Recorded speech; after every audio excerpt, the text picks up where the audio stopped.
Okay, so I want to take some time to go through, how do you prove something's differentiable at a point? And I don't know where that went. Minimize that. Find it here. There it is. Okay. So hopefully there it is. Okay. So and it kind of follows the format of showing something's continuous. And remember we said in class that just because you're continuous doesn't imply you're differentiable, right? Because we looked and we know that there are functions that are continuous, like absolute value, that have too sharp of a cusp. So it's not differentiable at that point. We also know that there are functions that have, for an instant in time, like the cube root function, they have a vertical tangent line. And by definition, a vertical line has an undefined slope, making it not differentiable because we can't measure that slope. So just because you're continuous doesn't guarantee differentiable. And I want to just remind you, like, how do you prove it's continuous? And then we'll mimic that sort of process to show is it differentiable or is it not? And I'm claiming in example 9 it is not. Okay, so just as a quick remember, as a quick reminder, hopefully remember, there are 3 components, right? So to prove that it's continuous, you say the limit as x approaches 1 from the right of the function. So from the right, that's this function here. So that's 2 times 1 squared, which is 1, which equals 2. And then the second thing you show is the limit as x approaches 1 from the left of your function. And that's this function up here. 1 cubed is 1 plus 1, which is 2. And that shows that at least the limit exists, but there could be a hole there. So we just have to restate that is f of 1 truly defined? And it is because of that underline, which means it's 2.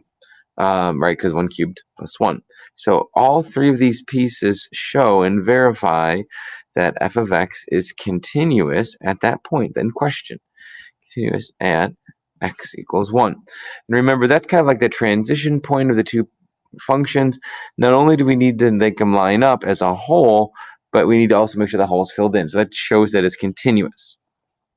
Now, we have to make sure that the derivatives are measuring this change smoothly, right? It has to be smooth. It can't have too sharp of a corner.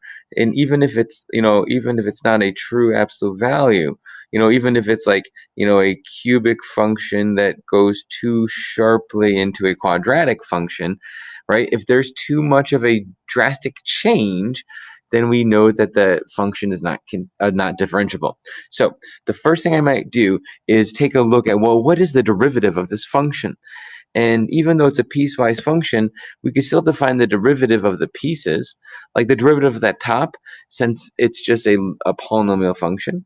I could say, well, let's note the derivative of f of x will be also 2 pieces.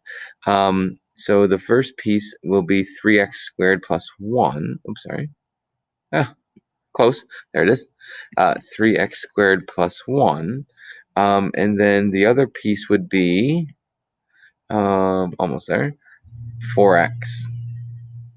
And this is if, if this is that's if x is less than 1.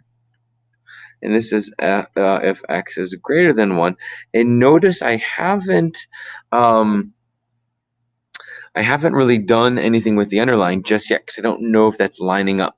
So again, I just did the derivative using 3x squared plus 1 or 4x. Okay, so then what I'm going to do is say, okay, let's do the limit as x approaches 1 from the right of f prime of x. So it's f prime.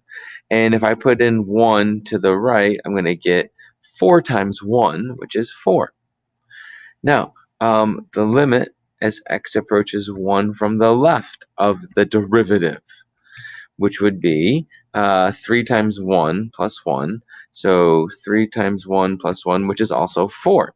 And that's kind of interesting. I think there's a typo in my problem because not only does that happen like that, but if we truly kept this equality here, if it's where's it at? There it is. If it's less than or equal to 1, so if I put that as less than or equal to 1 and actually say, well, what is f prime of 1, I would put it into that first function, which is 4.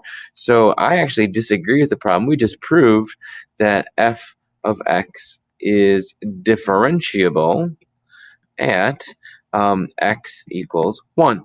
And notice that even though the proof itself, or the verification itself, used f prime, we then say, okay, f prime exists as a limit, f prime exists as a limit, f prime exists, but then we go back and say f of x is differentiable because all of the derivatives were continuously lining up at that one point. So I need to make a correction tomorrow, or in next year's book, that it should say the proof f of x is differentiable at x equals 1 because it's true.